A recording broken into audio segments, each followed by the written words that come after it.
नमस्कार मित्रों, साध्य एकेडमी यूट्यूब चैनल में आपका स्वागत है।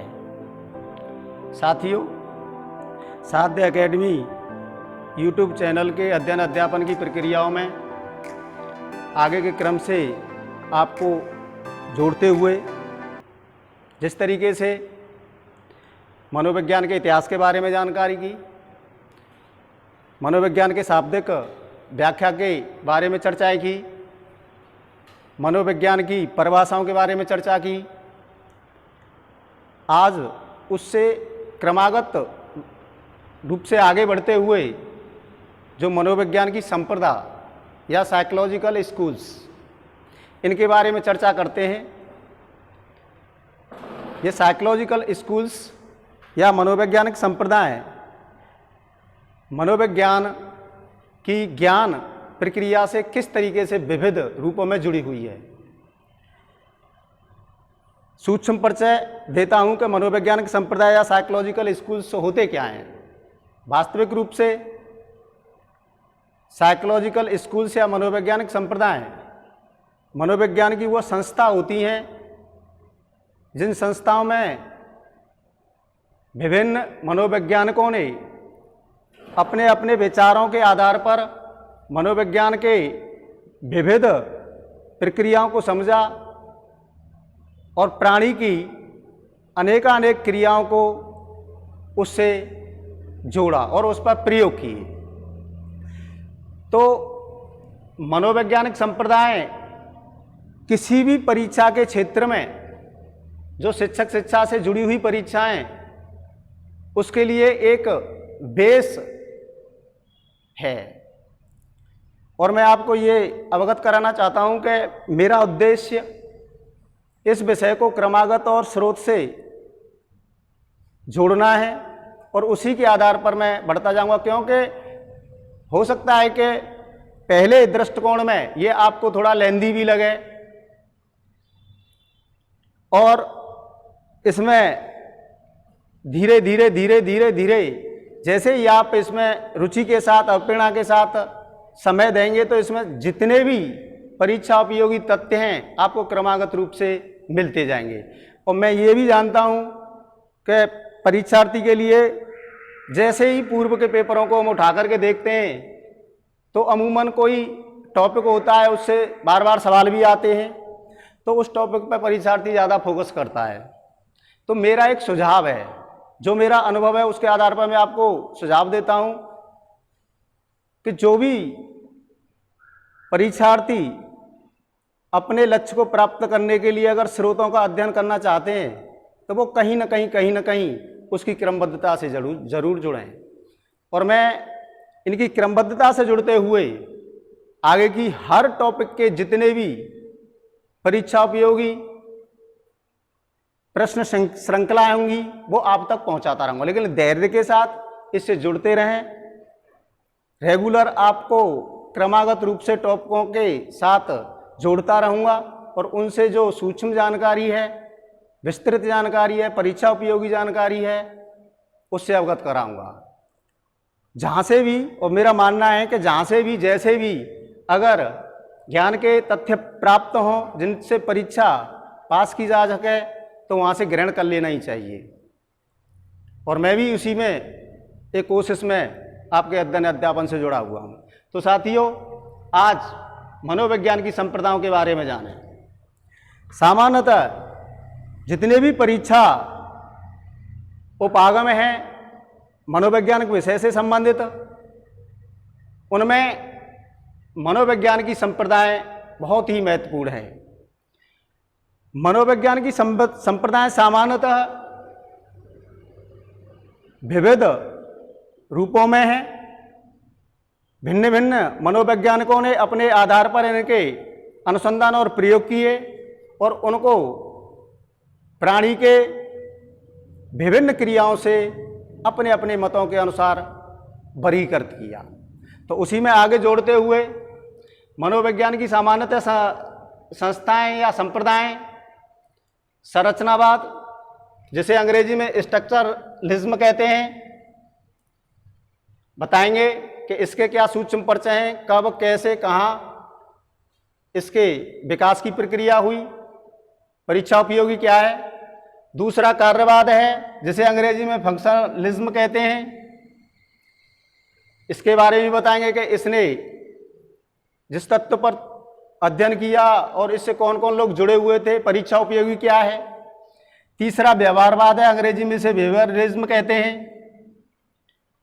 व्यवहारवाद परीक्षा के लिए बहुत इंपॉर्टेंट है, कहाँ कहाँ किन किन व्यवहारवादियों ने किस किस तरीके से कार्य किए, इनसे जुड़ी हुई जो तथ्यात्मक जानकारी आप तक पहुंचाएंगे।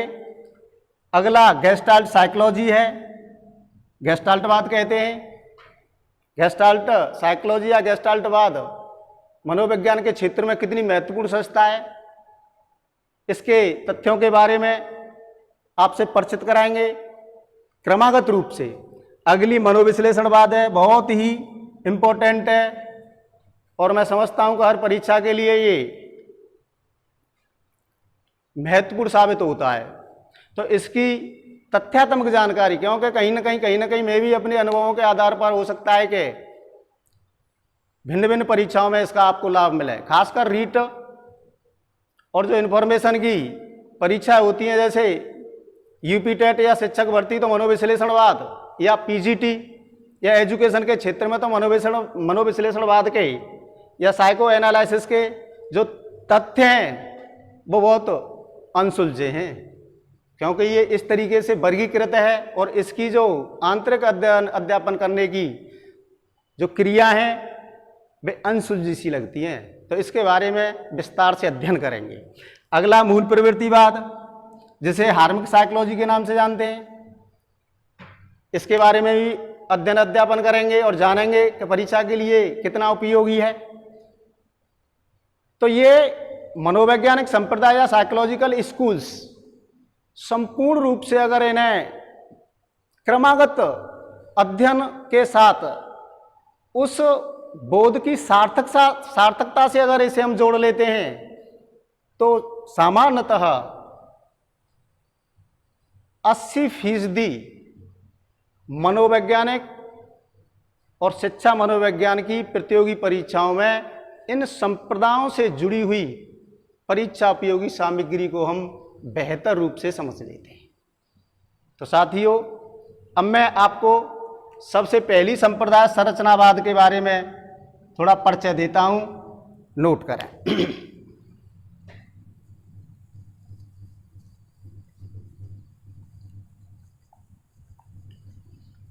संरचनावाद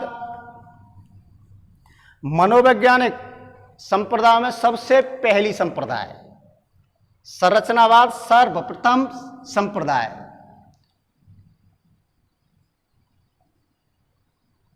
संरचनावाद सबसे प्रथम संप्रदाय है। इंपॉर्टेंट है, कभी कभी क्वेश्चन आ जाता है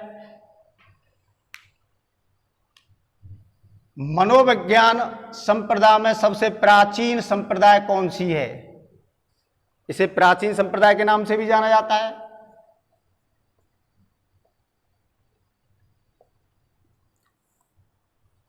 सबसे इंपॉर्टेंट है कि अगर कोई संप्रदाय सबसे पहले मनोवैज्ञानिक संप्रदायों में स्थापित की गई तो वो संप्रदाय संरचनावाद थी। इस संप्रदाय की स्थापना या इसकी आधारशिला जर्मनी के विलियम वुंट ने रखी। आधारशिला जर्मनी के विलियम वुंट ने रखी। इंपॉर्टेंट है,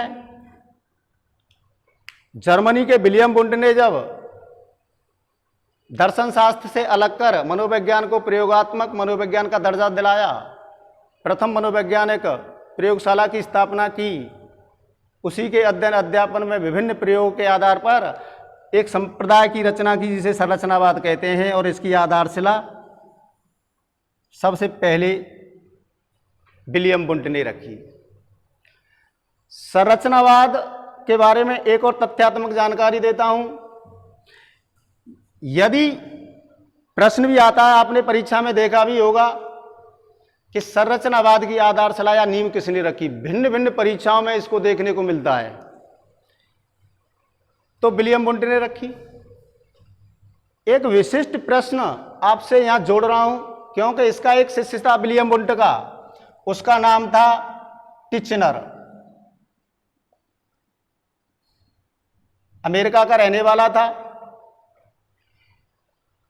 संरचनावाद को वास्तविक रूप से अगर आगे बढ़ाने का या उसे विस्तार देने का या इसे औपचारिक रूप से स्थापित करने का जो श्रेय जाता है वो टिचनर को जाता है। यहां प्रश्न भी आता है कि औपचारिक रूप से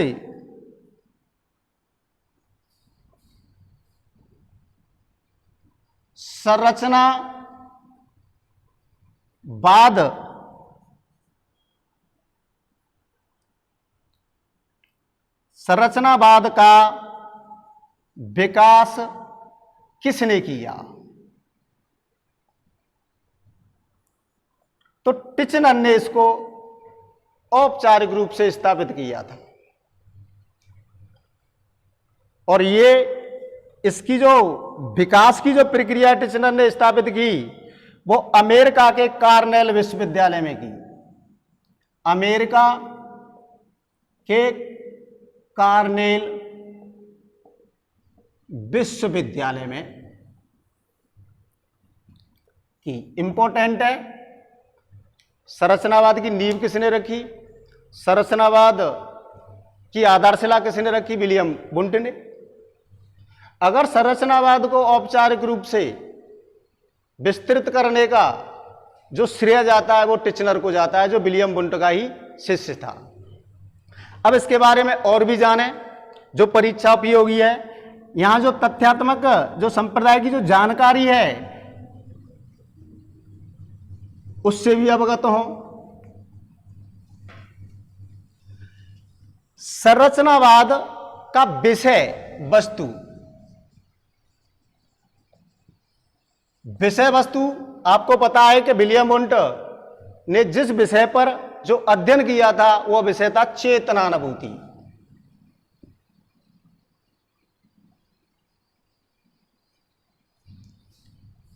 चेतनानुभूति को इसको महत्वपूर्ण विषय माना गया है। विलियम वुंट और टिचनर ने चेतनानुभूति को अपने अपने तरह से इसके तथ्यों को जाना। हालांकि में उत्तरवर्ती संप्रदाय एक दूसरे के सिद्धांतों को नकारती ही गई हैं, परंतु हम संरचनावाद की जो वास्तविक क्रियाएं जो हमारे ज्ञानबोध से संबंध रखती हैं उनके बारे में जरूर हम परिचय करें। तो इसका मुख्य विषय चेतनानुभूति, और चेतनानुभूति के जो तत्व थे बहुत ही स्पष्ट थे। चेतनानुभूति के जो तत्व विलियम वुंट ने जो बताए थे, जैसे संवेदन, भाव एवं प्रत्यक्षण, इन्हें महत्वपूर्ण तथ्यों से जोड़ा गया। संवेदन वास्तविक रूप से विलियम वुंट के आधार पर एक आत्मनिष्ठ तत्व है। संवेदन वस्तुनिष्ठ तत्व है और भाव आत्मनिष्ठ तत्व है। अब वस्तुनिष्ठ और आत्मनिष्ठ के बारे में जानते होंगे। वस्तुनिष्ठ का आशय होता है कि हर परिस्थिति में उसकी जो बोधात्मक या ज्ञानात्मक क्रियाएं या जो प्रयोग प्रक्रिया है वो निश्चित होती है। आत्मनिष्ठ वास्तविक रूप से एक फीलिंग के तौर पर जो मनुष्य के आंतरिक या स्वनिष्ठ या व्यक्तिनिष्ठ भावों पर निर्भर होता है। इसलिए यहां ये जानना जरूरी है कि संवेदन का जो वास्तविक तत्व है वो वस्तुनिष्ठ स्पष्टता पर है और भाव मानव की आत्मनिष्ठ फीलिंगों पर आधारित है। संवेदन वस्तुनिष्ठ, भाव आत्मनिष्ठ और चेतनानुभूति का और तीसरा तत्व है जो वास्तविक रूप से मानसिक संकल्पनाओं पर आधारित जो अनुभव है उसे हम प्रत्यक्षण के रूप में जानते हैं। प्रत्यक्षण वास्तविक एक ऐसी प्रक्रिया है जो कि मानव को मानसिक संकल्पनाओं के साथ अनुभव से जोड़ती है। अर्थात हम प्रत्यक्षण को, जिसे अंग्रेजी में परसेप्शन कहते हैं, मानसिक संकल्पनाओं द्वारा अनुभव की प्रक्रिया, अर्थात चेतनानुभूति के जो तत्व हैं, संवेदन जिसे हम वस्तुनिष्ठ कहते हैं, भाव जिसे हम आत्मनिष्ठ कहते हैं, प्रत्यक्षण जो वास्तविक मानसिक संकल्पनाओं पर आधारित अनुभव की प्रक्रिया है।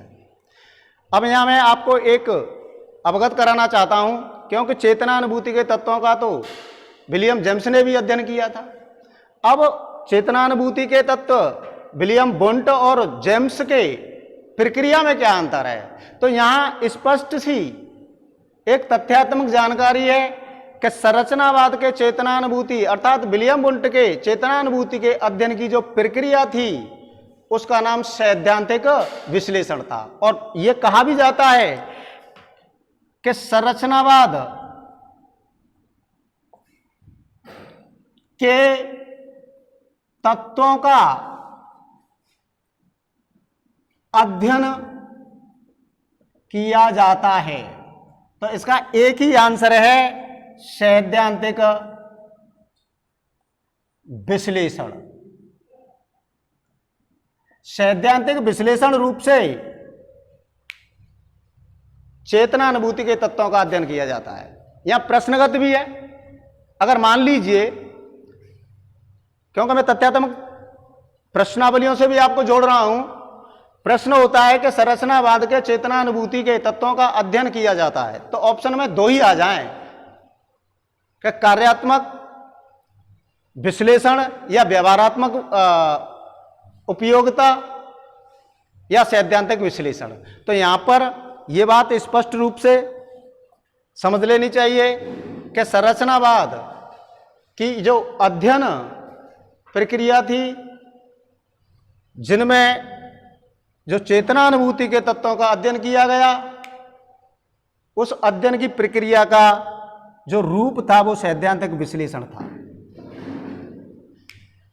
इसके आगे मैं एक तथ्यात्मक जानकारी से जोड़ता हूं। संरचनावाद के चेतनानुभूति के संबंध में अगर प्रश्न आता है कि संरचनावाद की चेतनानुभूति के अध्ययन प्रक्रिया में विलियम वुंट या टिचनर ने किस विधि का प्रयोग किया, तो यहां बहुत ही इंपॉर्टेंट है कि चेतनानुभूति के अध्ययन से संबंधित जो विधि है उसका नाम है अंतर्दर्शन विधि।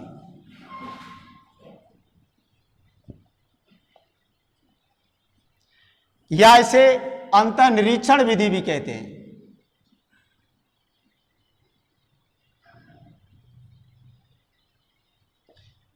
अंतर्निरीक्षण विधि भी कहते हैं। इस हिसाब से संरचनावाद का नाम अंतर्निरीक्षणवाद भी हो सकता है, अंतर्दर्शनवाद भी हो सकता है, क्योंकि यहां पर जो चेतनानुभूति के अध्ययनों का जो प्रक्रिया है वो अंतः निरीक्षण रूप से की जाती है। तो अब यहां कई बार आपने प्रश्नों में भी देखा होगा, कई परीक्षाओं में भी आया है कि अंतर्दर्शन विधि का विकास किसने किया या किस संप्रदाय के अंतर्गत हुआ, तो संरचनावाद के अंतर्गत हुआ। अंतर्दर्शन विधि या अंतर्निरीक्षण विधि का सामान्यतः अर्थ क्या है? स्व अवलोकन, अर्थात हम यह कह सकते हैं कि अपने को जानना।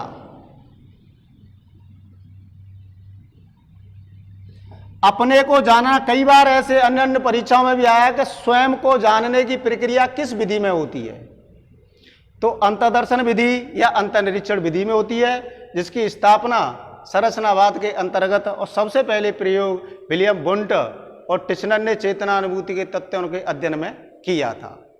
अब यहां इससे जुड़ा हुआ और भी विषय, मनोविज्ञान की सबसे प्राचीन विधि, अर्थात हम ये भी कह सकते हैं कि सबसे पहली विधि के रूप में जाना जाता है, प्राचीन विधि के रूप में जाना जाता है। आत्मनिष्ठ विधि है, क्योंकि स्व अवलोकन, अपने बारे में अध्ययन करना। इसलिए कई बार प्रश्नों में आया कि निम्न में से निम्न कोटि की विधि कौन सी है, निम्न स्तर की विधि कौन सी है। इसे निम्न स्तर की विधि भी कहते हैं। क्यों? कि इसमें आत्मनिष्ठता का गुण है। आत्मनिष्ठता का व्यक्ति स्वयं अपने ही आंतरिक, अपने ही फीलिंगों से संबंधित अनुभूति या अध्ययन करता है। हम ये कह सकते हैं स्व चिंतन प्रक्रिया। तो ये इसकी वास्तविकता के अंतर्दर्शन विधि अपने बारे में हमें जानकारी प्राप्त करने में सहायक है। और भी इसकी विशेषता, कई बार प्रश्न आया है कि निम्नलिखित में से अंतर्दर्शन विधि में किसका अभाव है। तो यह ध्यान रखें, जो विधि कोई भी सही यही नहीं, ये तो संरचनावाद की या मनोविज्ञान की सबसे प्राचीन और निम्न विधियों में से है ही है कि अभाव, जो आत्मनिष्ठ विधियां होती हैं उनमें वस्तुनिष्ठता और विश्वसनीयता का अभाव होता है। तो यहां हम जाहिर सी बात है, हम ये कह सकते हैं कि अंतर्दर्शन विधि में अभाव है वस्तुनिष्ठता का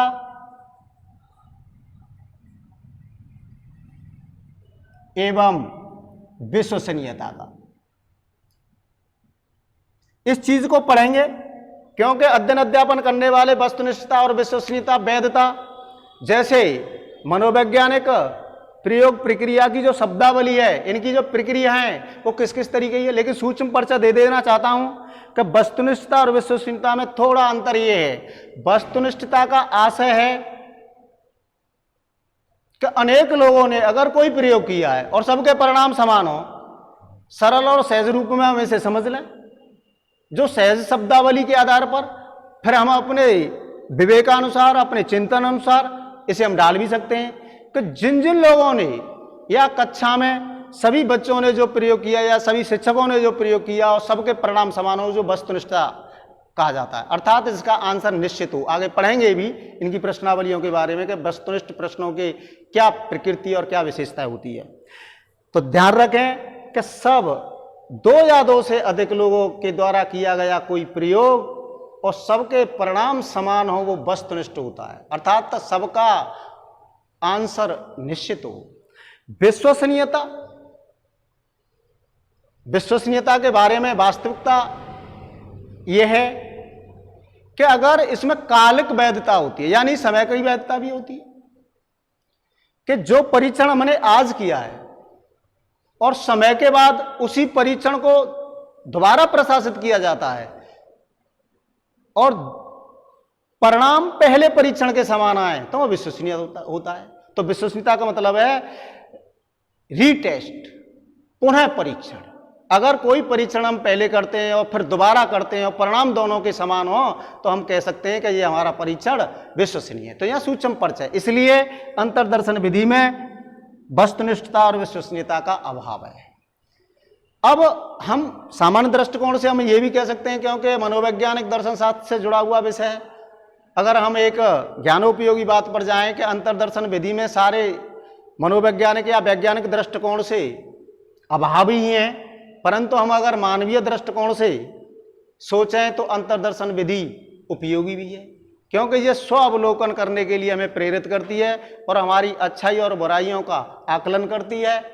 और अगर हम इसका नियमित रूप से अध्ययन भी करते हैं, अपने को जानने की प्रक्रिया करते हैं, तो बहुत सी अनुचित या नकारात्मक भाव प्रक्रियाओं से भी बच जाते हैं। तो इसलिए ऐसा भी नहीं है कि ये वैज्ञानिक दृष्टिकोण से इसके निम्न स्तर की होगी, लेकिन मानवीय दृष्टिकोण से ये लाभ भी है इसका।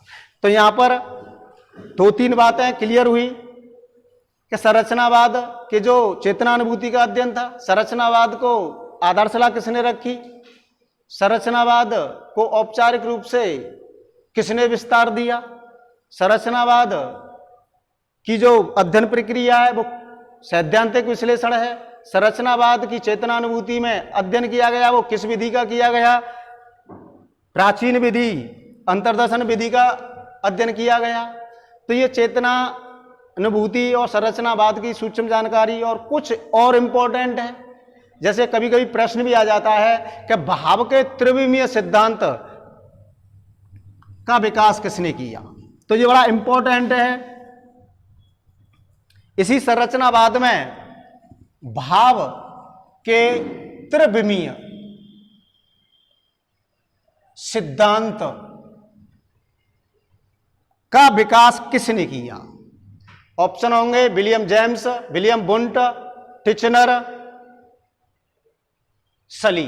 तो यहां इंपॉर्टेंट है कि चेतना अनुभूति के भाव के त्रिविमीय सिद्धांत का विकास किसने किया, तो ध्यान रखें इसका विकास किया विलियम वुंट ने।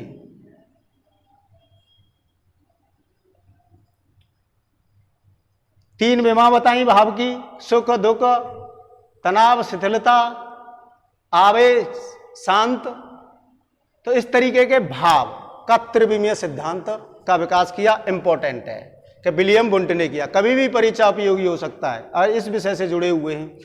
एक और इंपॉर्टेंट है चेतनानुभूति के अंतर्गत अर्थ के संदर्भ का सिद्धांत किसने दिया, या संरचनावाद के अंतर्गत या सीधा ही आ जाएगा अर्थ के संदर्भ का सिद्धांत किसने दिया। अर्थ के संदर्भ का सिद्धांत किसने दिया, तो इस सिद्धांत का विकास किया था टिचनर ने। इंपॉर्टेंट है। और भी यहां एक इंपॉर्टेंट जानकारी मैं आपको देना चाहता हूं।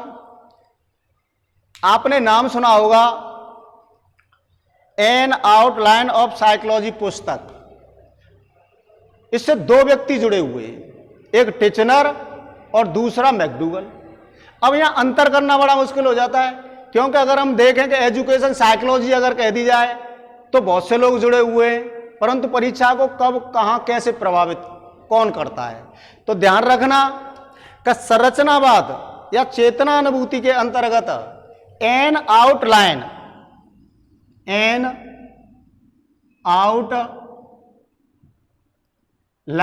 ऑफ साइकोलॉजी जो पुस्तक की रचना की वो टिचनर ने की। और अगर व्यवहारवाद की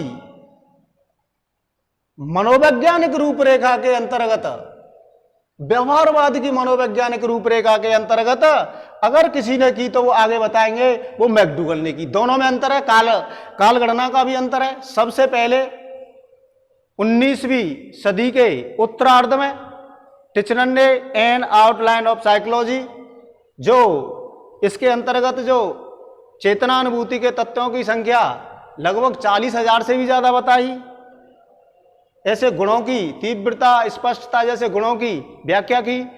और मैकडूगल ने एन आउटलाइन ऑफ साइकोलॉजी में व्यवहार की विविध प्रक्रियाओं का अध्ययन किया। तो दोनों को ये अंतर कहीं ना कहीं स्पष्ट करता है। तो ये आप इस चीज को नोट कर लें। इसकी जो संरचनावाद के अंतर्गत की गई थी तो टिचनर ने की।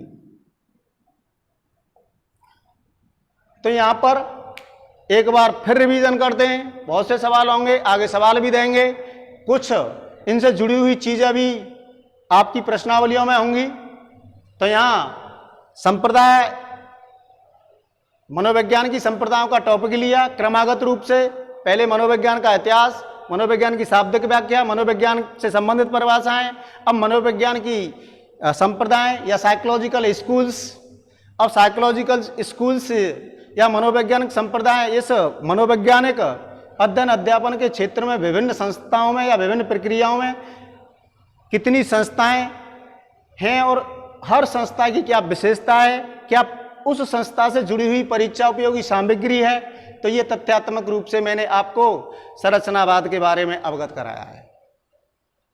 तो साथियों, आप धैर्य के साथ, रुचि के साथ, अभिप्रेरित होते हुए, विश्वास करते हुए आप अध्ययन अध्यापन से जुड़ते रहें और ज्ञान की सीमा अनंत है। ज्ञान जहाँ से भी प्राप्त हो वहाँ से ग्रहण कर लेना चाहिए। ऐसा नहीं होता है कि एक ही टीचर को संपूर्ण रूप से कोई ज्ञान हो, क्योंकि ये ज्ञान की प्रक्रिया अनंत है। जहाँ से भी उपयोगी ज्ञान मिले ग्रहण कर लेना चाहिए, क्योंकि ज्ञान को कभी सीमा में नहीं बांधा जा सकता। इसलिए मेरा सुझाव ये है कि जो मेरे द्वारा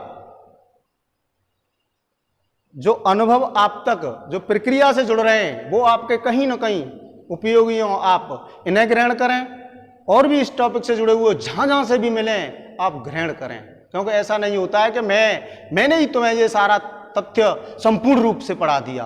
अगर ऐसा कहता हूँ तो ये आप को मैं संकुचित दायरे से जुड़ रहा हूँ। तो मेरा उद्देश्य ऐसा नहीं है कि आप अपने जीवन की क्रियाओं में संकुचित न रहें, विस्तृत रहें। और ये बहुत ही अंततः कहीं ना कहीं सत्य को स्वीकार करने वाली आत्मनिष्ठ भावनाएं भी हैं। हमारे मानसिक चेतनाओं के जो क्रियाएं वो ज्ञान से जुड़ते रहें और आगे की जो संप्रदाय जो परीक्षा उपयोगी है, हर संप्रदाय परीक्षा उपयोगी है, मैं आपसे जुड़ता रहूँगा।